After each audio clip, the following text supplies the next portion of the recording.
The wealthy rancher dismounts his horse as townspeople mock the abandoned black bride they deem too fat, standing alone in her wedding dress amid scattered flowers. Without hesitation, he steps forward and declares he'll marry her that very day. The crowd sees nothing but a fool's charity case, a woman destined for spinsterhood and poverty after being left at the altar by a man who fled at dawn. They whisper cruel judgments, expecting her to disappear into obscurity like dust in the wind. But the silent cowboy recognizes something the others cannot: a dignity that commands respect, a strength that defies their assumptions. His impulsive proposal carries consequences neither fully understands: hidden fortunes, dangerous enemies, and secrets that could destroy them both or forge an empire. Will their unexpected alliance survive the forces gathering against them, or will the very thing that brought them together tear them apart? Before we continue, comment where you are tuning in from. Perhaps we will publish a story there. Martha Jameson adjusted her wedding dress for the 100th time that morning. The white fabric strained against her full figure as she stood before the small mirror in the Frontier Church's back room. Outside, she could hear the murmur of arriving guests filling the wooden pews. Her hands trembled as she touched the simple pearl necklace her late mother had left her. This was supposed to be the happiest day of her life. Thomas Hartwell had courted her for 6 months, promising a future together on his family's homestead. He said he loved her spirit, her intelligence, her kind heart. The church door creaked open. Martha turned, expecting to see Thomas or the preacher. Instead, Mrs. Caldwell, the preacher's wife, stood in the doorway with a peculiar expression. "Martha, dear, there's been some trouble." The words hit like cold water. Martha's stomach dropped as Mrs. Caldwell explained how Thomas had received a telegram at dawn, how he'd packed his belongings and ridden out of town without a word to anyone, how he'd left only a hastily scrawled note about changed circumstances. Martha walked to the church's main door on unsteady legs.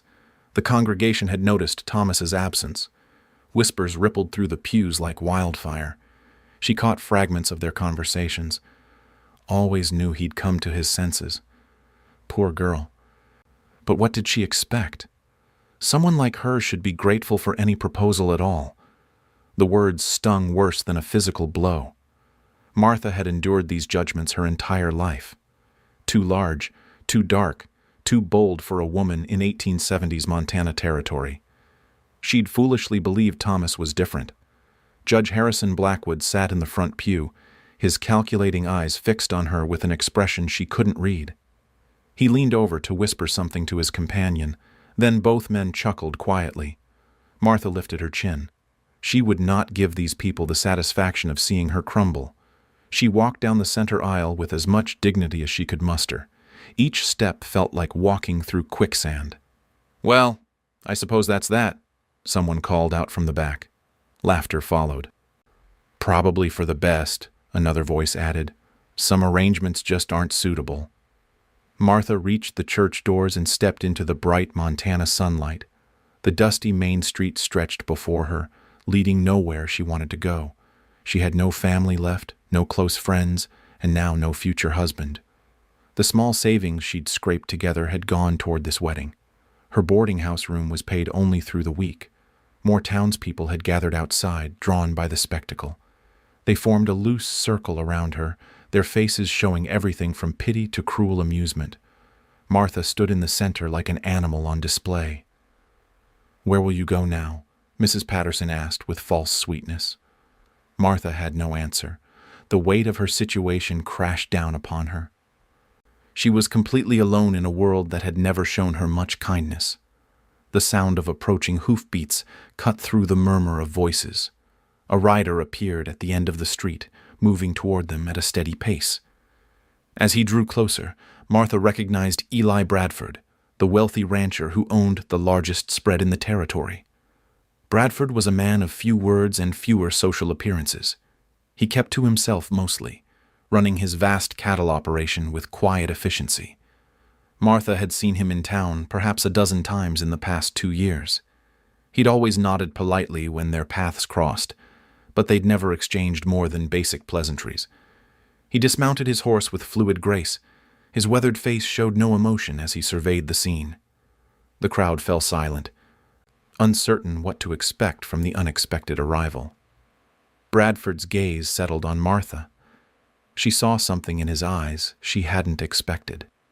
Not pity, not amusement, but a kind of recognition, as if he understood exactly what she was experiencing. He stepped forward, his boots echoing on the wooden walkway. The crowd parted instinctively. Bradford commanded respect through sheer presence, even when he said nothing. "Miss Jameson." His voice carried clearly in the sudden quiet. Martha found herself unable to speak. She simply nodded. Bradford glanced around at the watching faces, then back to her. "Seems you're in need of a different arrangement." The words hung in the air. Martha wasn't sure she'd heard correctly. "I'm proposing marriage, Miss Jameson. Today, if you're willing." Gasps rippled through the crowd. Someone behind Martha actually laughed out loud. She stared at Bradford, searching his face for any sign of mockery. She found none. "You don't know me," she managed to say. "I know enough." Martha's mind raced. This made no sense. Eli Bradford was one of the most eligible bachelors in the territory. Wealthy, respected, sought after by every unmarried woman for 100 miles. Why would he offer himself to someone the whole town had just watched get abandoned at the altar? But what choice did she have? The alternative was destitution and continued humiliation. "Yes," she said quietly. Then louder, "Yes, I'll marry you." The preacher was summoned back to the church. Within an hour, Martha found herself exchanging vows with a man she barely knew. The same crowd that had mocked her earlier now watched in stunned silence as she became Mrs. Eli Bradford. As they left the church together, Martha caught Judge Blackwood's expression. The amusement had vanished, replaced by something that looked almost like concern. She wondered what that meant, but her new husband was already helping her into his wagon. Her life had just taken a turn she never could have imagined. The Bradford ranch stretched beyond anything Martha had imagined. Rolling hills dotted with cattle extended to the horizon. The main house stood 3 stories tall, built from solid timber and stone. Wraparound porches offered views of the entire valley. Martha climbed down from the wagon, still wearing her wedding dress. Ranch hands paused their work to watch the new Mrs. Bradford arrive. Their faces showed curiosity but no disrespect. Eli commanded that much loyalty from his men. "I've prepared separate quarters," Eli said as they walked toward the house. "This is a marriage of convenience. I want that understood." Martha nodded, though the words stung. She'd gone from one rejection to another arrangement that wasn't quite real. Still, this roof over her head beat the alternatives. The housekeeper, an older Mexican woman named Rosa, showed Martha to her rooms on the 2nd floor. The space was larger than anywhere Martha had ever lived. A 4-poster bed dominated one wall. Windows looked out over the ranch's main operations. "Senor Bradford is good man," Rosa said softly. "He has his reasons for everything." Martha wondered what that meant but didn't ask. She had too many questions already and no clear path to answers. Over the following days, Martha explored her new surroundings. The ranch operated like a small town. Bunkhouses for the cowboys, barns for the horses, workshops for repairs. Eli managed it all with quiet authority. He treated her with distant politeness. They shared meals but little conversation. Martha began to feel like a guest who'd overstayed her welcome. The isolation was almost worse than the boarding house. On her 4th day, Martha decided to organize Eli's cluttered office. Papers covered every surface. Ledger books balanced in precarious stacks. The man clearly needed help with his record-keeping. She started with the desk drawers, sorting documents by date and purpose. Most were routine business correspondence. Bills of sale for cattle. Contracts with buyers in Denver and San Francisco. Nothing unusual for a successful rancher. Then she found the legal documents. The first envelope contained papers with her name prominently displayed. Martha's hands shook as she read the contents. Last will and testament of Samuel Jameson. Her father's name. A man she barely remembered from her early childhood. Samuel Jameson had been a Buffalo soldier after the war. He'd served with distinction on the frontier, earning land grants as payment for his military service. But that was only the beginning of his story. Martha read deeper into the documents. Her father had parlayed his initial land grants into a vast real estate empire. Smart investments, strategic purchases, partnerships with other forward-thinking men. By the time of his death 3 years ago, Samuel Jameson owned mineral rights across half of Montana territory. Oil rights. The documents specifically mentioned oil exploration rights on thousands of acres. Martha sank into Eli's chair, struggling to process what she was reading. Her father hadn't been the absent, unsuccessful man she'd imagined.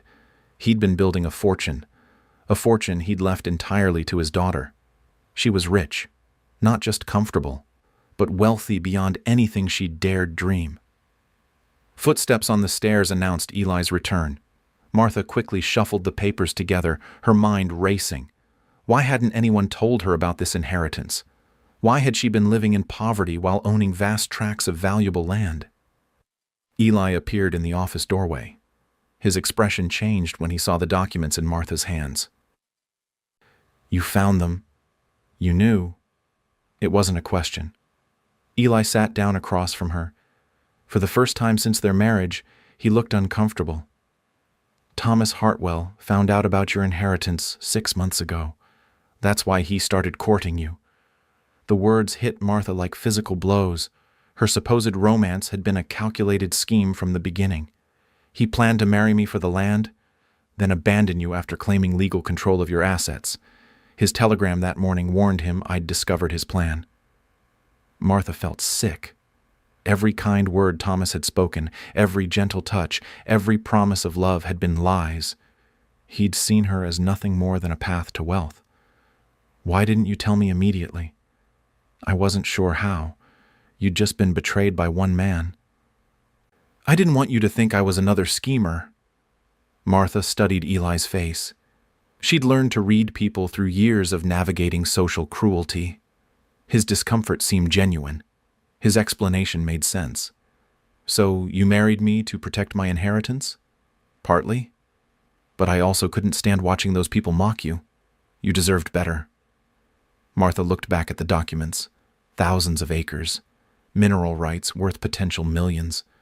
Her father had built an empire and left it all to her. "I don't understand any of this business." "You'll learn. You're smarter than most people give you credit for." The comment surprised her. Most people never bothered to notice her intelligence. "Will you teach me?" "If you want to learn." Martha stood and walked to the window. The vast ranch spread below her. But now she understood it was dwarfed by her own holdings. Her life had transformed overnight from abandonment to enormous wealth and power. But with that power came danger.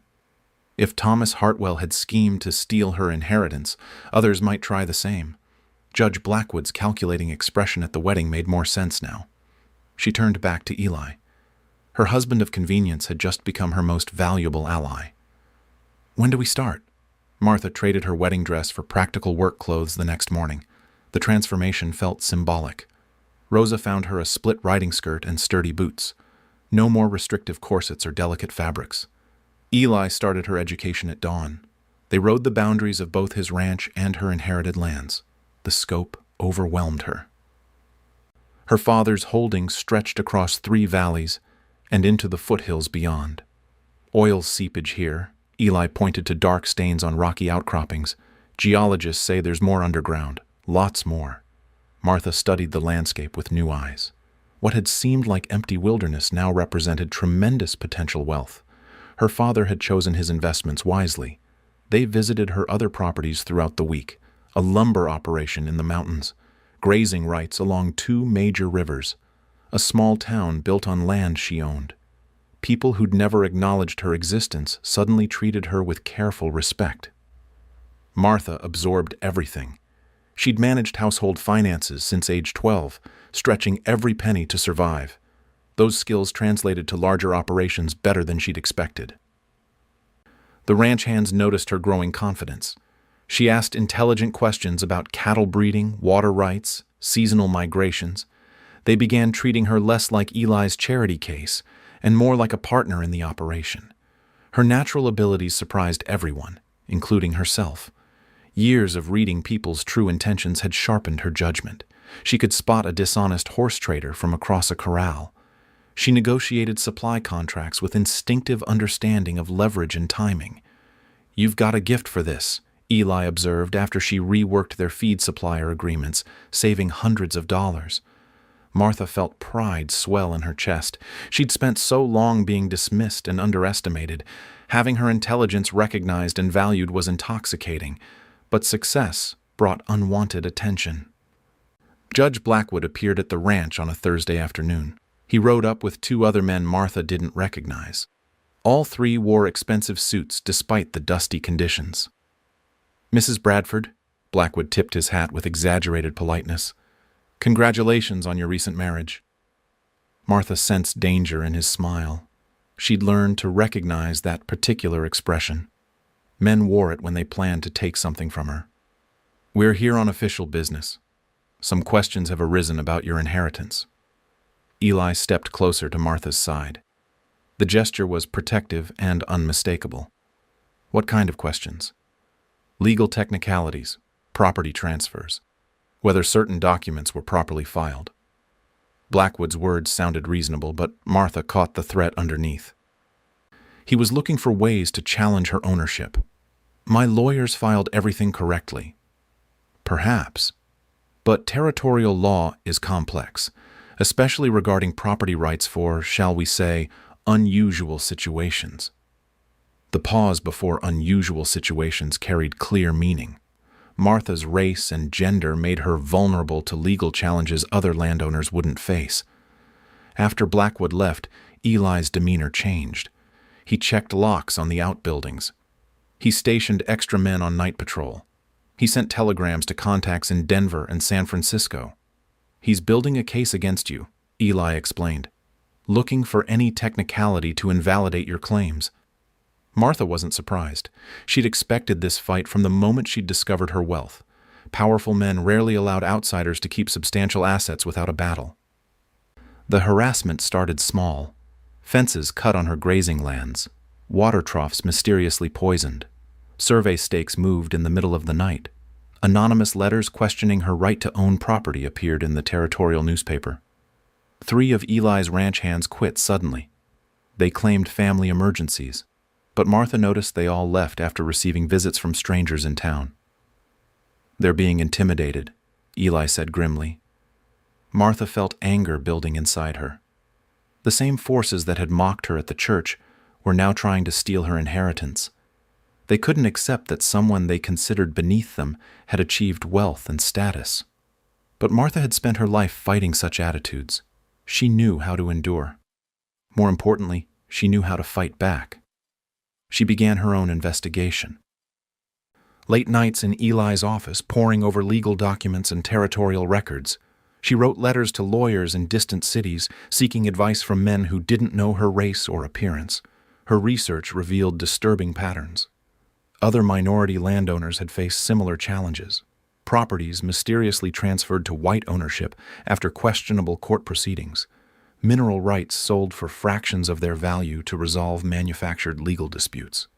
Blackwood's name appeared in many of these cases. Martha's relationship with Eli evolved during these tense weeks. Their marriage of convenience became a genuine partnership. They worked side by side, planning strategy and pooling resources. The emotional distance between them gradually disappeared. She caught him watching her sometimes with an expression that had nothing to do with business arrangements. When their hands brushed passing documents, neither pulled away immediately. The separate sleeping quarters seemed increasingly unnecessary. But romance had to wait. Martha's enemies were growing bolder. A fire damaged one of her lumber operations. Cattle rustlers hit her herds twice in 1 week. Legal challenges multiplied, each requiring expensive responses from attorneys. The pressure was designed to drain her resources and resolve, force her to sell out cheaply rather than fight endless court battles. Martha refused to bend. She used her growing network of allies to gather intelligence. Other ranchers who respected Eli shared information about suspicious activities. Honest businessmen reported attempts to organize boycotts against her operations. A larger conspiracy was taking shape. Blackwood wasn't acting alone. Martha sat in the office one evening, surrounded by maps and legal documents. Eli worked beside her, comparing suspicious land transfers with court records. "There's a pattern here," Martha said. "Someone's been systematically stealing property from people who can't fight back effectively. And now they want yours." Martha studied the evidence spread before them. Her inheritance wasn't just about personal wealth anymore. It represented justice for all the victims who'd been robbed through corruption and prejudice. She was done being defensive. It was time to go on the attack. Blackwood's legal assault intensified with Winter's arrival. Court orders froze Martha's bank accounts pending resolution of ownership disputes. Her cattle operations ground to a halt without funds for feed and supplies. Workers left when paychecks stopped coming. Martha watched her empire crumble from the ranch office. Legal fees devoured her remaining accessible cash. 3 different judges had issued conflicting rulings about her property rights. The territorial court system seemed designed to confuse rather than clarify. "They're bleeding us dry," Eli said, reviewing the latest stack of legal papers. "Every challenge costs money to fight. Even when we win, we lose." Martha refused to despair. She'd survived worse than financial pressure. But seeing good people suffer because of her troubles weighed heavily. Ranch hands with families needed steady work. Her lumber operation employed dozens of men who'd done nothing wrong. She began liquidating smaller assets to keep operations running, jewelry her father had left her, furniture from properties she couldn't afford to maintain. Each sale hurt, but keeping people employed mattered more than personal comfort. The harassment escalated beyond legal channels. Someone poisoned water sources on her best grazing land, killing 30 head of cattle. Mysterious fires struck her hay stores twice in 1 week. Survey markers disappeared overnight, creating boundary disputes that required expensive resolution. Martha hired guards for her most valuable properties. The expense stretched her remaining resources, but she couldn't afford more sabotage. Every loss strengthened Blackwood's position in court. Her investigation into the conspiracy deepened despite the mounting pressure. Late nights revealed patterns of corruption spanning decades. Blackwood had perfected a system of legal theft, targeting victims who lacked resources to fight back effectively. Martha discovered other cases through careful research. A Mexican family stripped of ranch lands through fabricated debt claims. Chinese merchants forced to sell businesses for fractions of their value. Former slaves who'd lost homesteads to suspicious tax liens. The victims shared common characteristics. Outsiders with limited political connections. People the community wouldn't defend. Minorities who faced additional barriers in territorial courts. Blackwood had grown wealthy through systematic robbery disguised as legal proceedings. Martha's anger transformed into cold determination. This wasn't just about her inheritance anymore. Justice demanded exposure of the entire corrupt system. She began reaching out to previous victims. Many had scattered after losing their properties, but some remained in the territory. Their stories filled gaps in her understanding of Blackwood's methods. "He uses different approaches," explained Carlos Mendoza, whose family had lost a profitable freight business. Sometimes fake debts, sometimes disputed ownership, always with friendly judges who rule in his favor. Martha documented every case she could verify. The scope of the conspiracy amazed her. Blackwood had stolen property worth hundreds of thousands of dollars over the past 15 years. But proving corruption required more than victim testimony. Martha needed evidence that would convince federal authorities to investigate. Territorial judges might be compromised, but federal courts operated under different rules. Her relationship with Eli strengthened under pressure. They worked as equal partners, sharing both burdens and decision-making. The pretense of marriage for convenience had long since disappeared. Martha caught him looking at her with obvious affection during quiet moments between crises. Their sleeping arrangements quietly evolved. Martha moved her belongings to the room adjoining Eli's suite. They shared morning coffee and evening conversations about more than business. The partnership was becoming something deeper, but romance remained secondary to survival. Blackwood's campaign reached new levels of brazenness. Court orders demanded Martha appear for depositions in 3 different counties simultaneously. Legal fees for required responses exceeded her monthly income. The system was designed to make fighting back impossible. Martha sold her mother's china to pay lawyers. The sacrifice hurt, but she'd learned to value practical results over sentimental attachments. Every day she remained solvent was another day to gather evidence. Her investigation uncovered Blackwood's network of enablers, corrupt court clerks who misfiled crucial documents, lawyers who provided inadequate representation to victims, bankers who foreclosed on properties based on questionable debts. The conspiracy involved dozens of people across multiple counties. Everyone profited except the victims. Martha began building her own network of allies. Honest businessmen who'd witnessed Blackwood's methods, former court employees who'd left rather than participate in corruption, religious leaders troubled by systematic injustice. Support came from unexpected sources. Other wealthy landowners who realized they could face similar attacks if Blackwood succeeded. Territorial officials who genuinely believed in honest government. Even some townspeople who'd initially mocked Martha now admired her determination. But gathering allies took time Martha didn't have. Her frozen accounts meant borrowed money, kept operations running. Eli advanced funds from his own resources, but his wealth wasn't unlimited. Winter weather complicated everything. Cattle needed shelter and feed. Lumber operations required maintenance on equipment. Properties needed caretakers to prevent damage from neglect. Martha made hard decisions about which assets to preserve and which to sacrifice. She focused resources on her most valuable holdings while allowing less profitable ventures to collapse. Strategic retreat felt like defeat, but total loss would help nobody. Blackwood sensed weakness. His legal challenges multiplied, forcing Martha to choose which battles to fight. Court appearances conflicted with business requirements. Every day brought new crises requiring immediate attention. The stress showed in Martha's appearance. She'd lost weight from irregular meals and sleepless nights. Gray streaks appeared in her dark hair. But her resolve never wavered. She was building a case that would expose the entire conspiracy. The evidence was almost complete. Soon she'd have enough proof to demand federal intervention. Martha stood at her office window, watching snow fall across the vast holdings she was fighting to keep. Tomorrow would bring new challenges, new legal papers, new attempts to break her spirit. But she'd survived abandonment, humiliation, and systematic persecution. She wouldn't surrender now. Martha's breakthrough came from an unexpected source.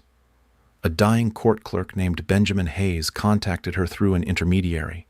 Tuberculosis had given him a conscience, along with a death sentence. Hayes possessed documents that would destroy Blackwood's empire, forged property transfers, bribed court orders, financial records showing payoffs to judges and officials. 20 years of evidence meticulously preserved by a man who'd grown tired of being complicit in theft. "I kept copies of everything," Hayes whispered during their secret meeting in an abandoned church. "Insurance in case Blackwood ever turned on me." Martha studied the papers by lamplight. The evidence was damning and comprehensive. Blackwood hadn't just stolen her inheritance. He'd been systematically robbing minorities and vulnerable families for decades. But the documents revealed something more shocking. Her father's name appeared throughout the older files. Samuel Jameson had owned even more land than Martha realized.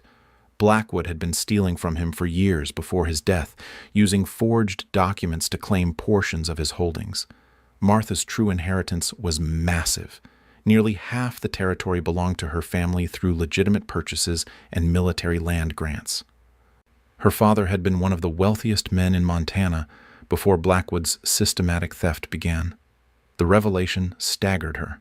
She wasn't just fighting to keep what she had. She was fighting to reclaim an empire that had been stolen piece by piece. Hayes coughed blood into his handkerchief. His time was running out. "There's more you need to know about your husband." Martha's stomach dropped. She'd begun to trust Eli completely. The thought of another betrayal felt unbearable.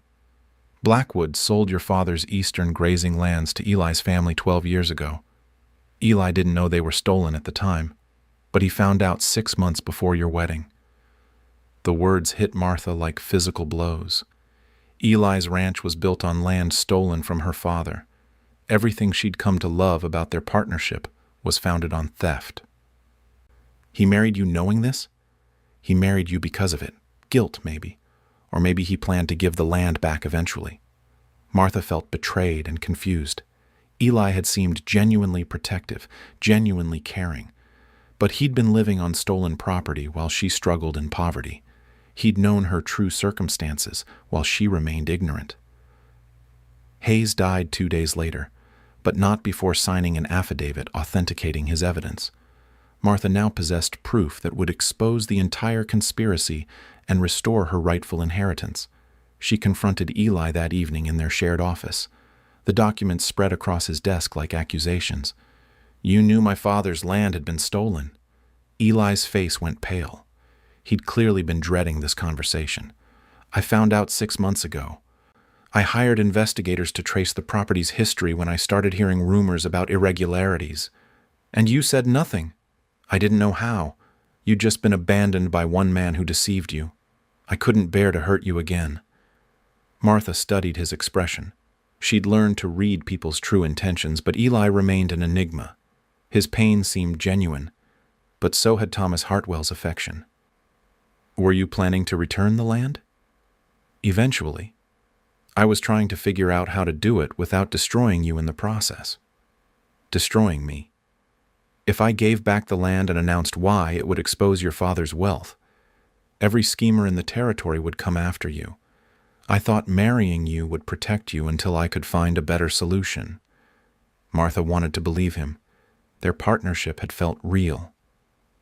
The growing affection between them had seemed genuine, but learning about another deception shattered her confidence. "You built your fortune on stolen property." "My father built it. I inherited a crime I didn't know about." The distinction mattered, but Martha's emotions were too raw for forgiveness. She'd been lied to by everyone she'd trusted. First Thomas, now Eli. Even her father had kept secrets that shaped her life. She gathered the evidence Hayes had provided and moved back to her original quarters. The physical separation felt necessary while she processed this revelation. But personal betrayal had to wait. Martha possessed proof of systematic corruption that demanded immediate action. Her evidence could restore land to dozens of families and send Blackwood to federal prison. She began planning her counterattack. Federal marshals would need to be contacted secretly. Territorial officials couldn't be trusted, but federal authorities operated outside Blackwood's influence. Martha also realized the scope of her true inheritance. With Hayes's documents, she could reclaim lands worth millions of dollars. Oil rights, mineral claims, timber operations, entire townships built on property that rightfully belonged to her. The revelation was overwhelming. She'd gone from abandoned bride to moderately wealthy widow to one of the most powerful landowners in the American West. The transformation felt surreal, but power meant responsibility. Other families had suffered under Blackwood's system. Martha could restore their losses and ensure justice was served. Her personal pain mattered less than systemic reform. She wrote carefully crafted letters to federal authorities, including copies of Hayes's evidence. The documentation was too comprehensive to ignore. Federal investigation would follow inevitably. Eli tried to approach her several times during the following days. Martha avoided him, still processing her feelings about his deception. She understood his reasoning, but trust once broken was difficult to rebuild. Rosa noticed the tension between them. "Señora, sometimes good men make bad choices for good reasons." Martha appreciated the wisdom but wasn't ready for reconciliation. Too many people had claimed to act in her best interests while keeping her ignorant of crucial facts. She focused on preparing for the coming confrontation. Blackwood would fight desperately once federal authorities began investigating.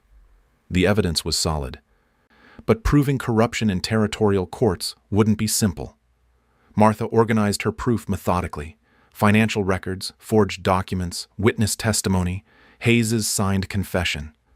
Everything federal investigators would need to build an airtight case. Her true inheritance was about to be revealed. The abandoned bride was about to become the most powerful woman in Montana Territory. Martha called for a public town meeting on the first warm day of spring. Word spread quickly through the territory. The abandoned bride who'd become wealthy overnight wanted to address the entire community. Curiosity drew crowds from 3 counties. The meeting convened in the largest building available, the territorial courthouse. Ironic, considering what Martha planned to reveal about the corruption within those very walls. People packed every seat and lined the walls. Even Judge Blackwood attended, sitting prominently in the front row with his usual confident smile. Martha walked to the front of the room carrying a leather satchel filled with evidence.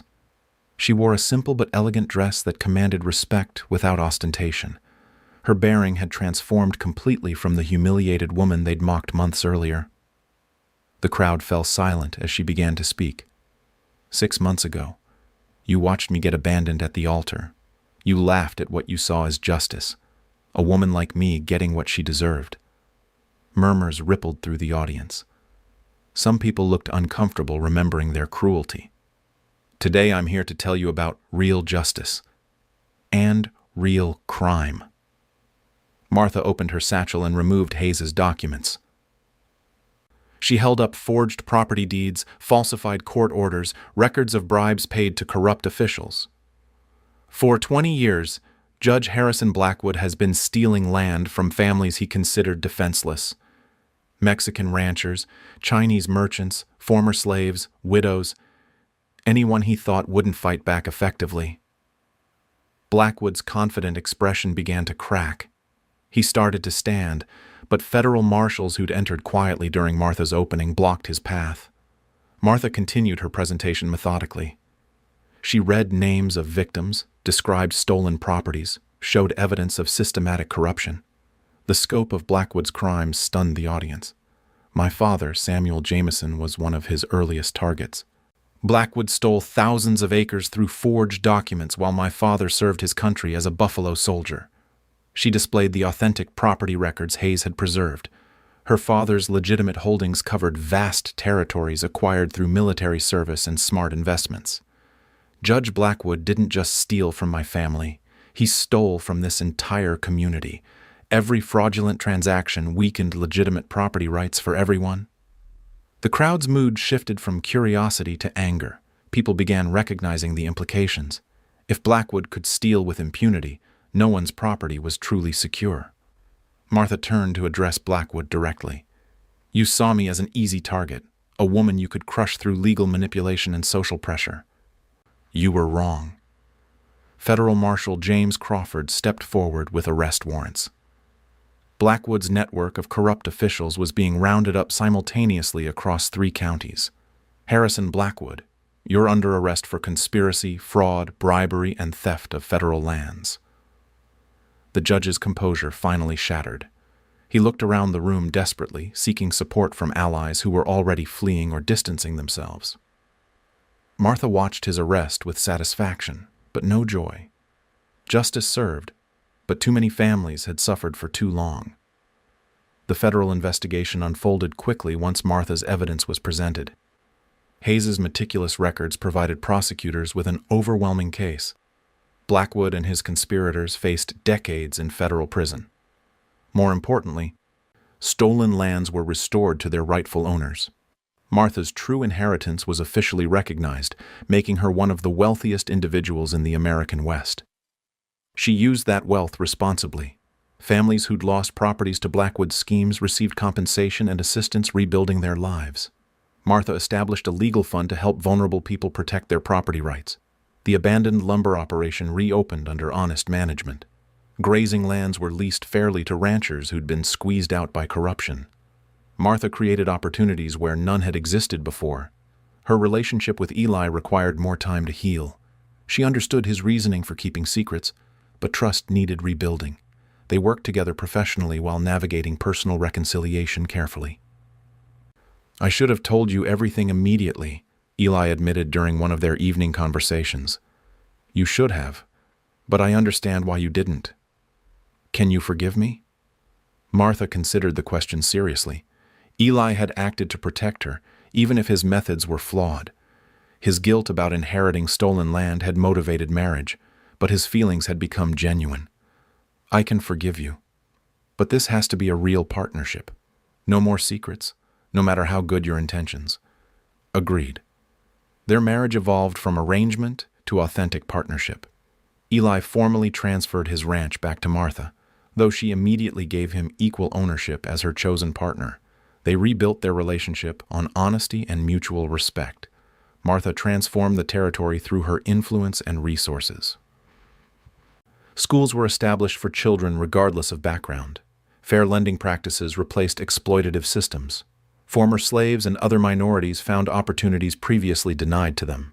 1 year after her public humiliation, Martha addressed another town gathering. This time she spoke as the most respected leader in the territory. The same people who'd mocked her now sought her advice and support. This community failed me when I needed help, but it also gave me the chance to discover my own strength. I choose to remember the lesson, not the pain. Martha looked out at faces that showed respect instead of scorn. Children who would grow up with opportunities their parents never had. Families working land they actually owned instead of renting from corrupt landlords. The abandoned bride had become a beacon of justice and progress. Her dignity under pressure had rewritten everyone's assumptions about worth and power. The woman they'd dismissed as too fat, too dark, too different had transformed their entire world for the better. Martha took Eli's hand as they left the meeting together. Partners in every sense, building a future neither could have imagined when they first met at her lowest moment. Sometimes the greatest victories came from the deepest defeats, if you had the courage to keep fighting.